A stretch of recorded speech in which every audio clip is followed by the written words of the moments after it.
So part of our bread and butter is spectral conversions. There's no doubt about that.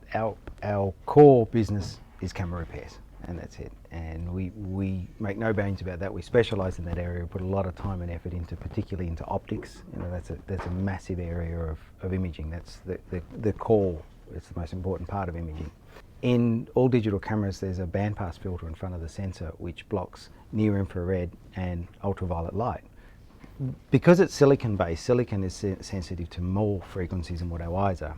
And to not confuse the state of things, the cameras block UV and IR. And what we do is we remove this filter here, which is the bandpass filter in an average size sensor, APS-C, I think this one would be out of. And then we would replace it with a near infrared filter, a frequency of the client's choice. And there's multiple frequencies that yield slightly different effects. If you want a little bit of red in, you can change the red and blue channel and get blue in the skies with an infrared image. It looks quite eerie, it looks surreal.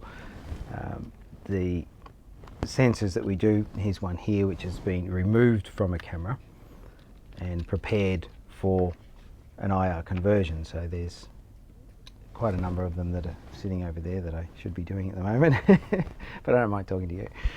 This is a filter out of an XE1 actually, sensor, and that will be removed, and a spectrum of a Ratten 87, which is about a 750, 780 nanometer filter, will be placed in front of that for the client, and then they'll have a lot of fun doing some landscape or some really interesting portrait lenses.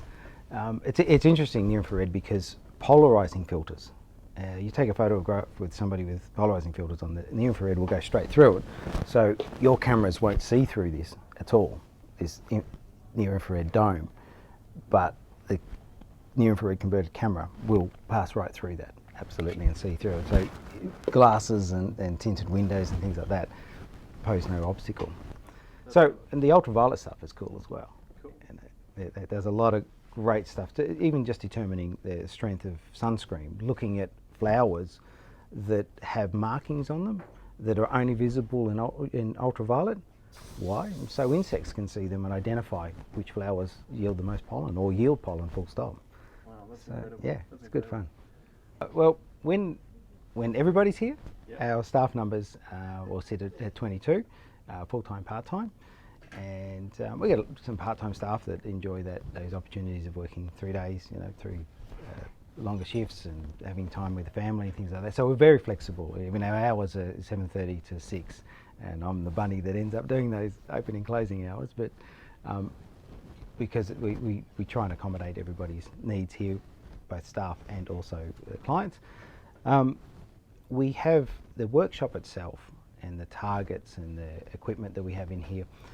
A lot of it's proprietary, or most of it is proprietary software and componentry. You'll see different light boxes that are made from certain manufacturers that build for Nikon or Canon, etc. So there's no one piece of test equipment that you can buy off the shelf that'll start your career in camera repairs, unfortunately. It's very specialised.